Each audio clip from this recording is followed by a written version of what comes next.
but in a second he'll actually lie down. Now what he's going to do, he's actually going to fly really low over the top of you.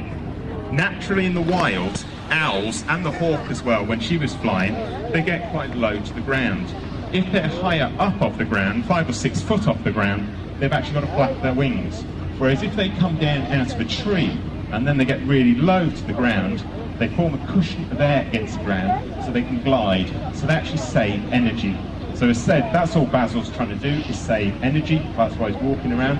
And so that's all he's going to do now, is save energy. So he will glide really low right over the top of you. Now because he hasn't done much so far, we're going to have to do him a few times. We're going to go 3 times, okay? Backwards and forwards, and try and make him do a little bit more then. There we are, adding to the line then. So if you want to lie down then, on your backs, obviously don't lie on your front because you won't see him flying.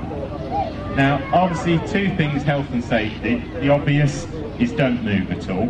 Now the other thing you better do, just in case, you better put your hands over your mouths in case he poos on the way over. You never know.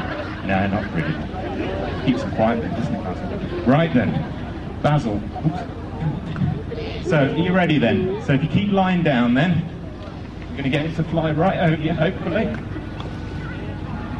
Basil!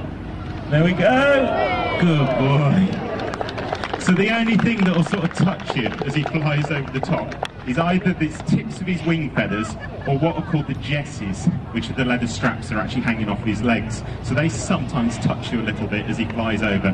Right then, should we go back again then? Go on, Basil. Here we go. Lie down again then. Basil! Come on, good boy. Yes. There we go. And we're going to go one final time then. Okay, one last time. No?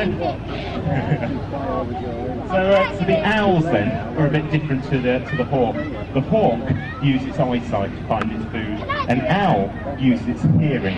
So you might notice then, just when he wasn't looking at me, I just moved the microphone out of the way to shout his name. Because obviously if I shout his name through the microphone, he just thinks I'm over there and where my voice is coming from. So I just have to move the microphone out the way. So we'll try one final time now.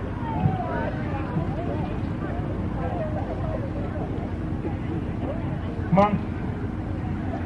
So this is why we only go 3 times. He gets slower and slower and slower. You may have heard of a pride of lions and a flock of sheep, and possibly even a murder of crows. The collective noun for owls is a parliament of owls. And we think it's called a parliament because they think a lot and there's never much action. You can see, it's a Basil. Right then, try one final time then. Basil! Right over the top of you. Excellent. Good boy then, Basil. Thank you very much then. If you want to go back outside.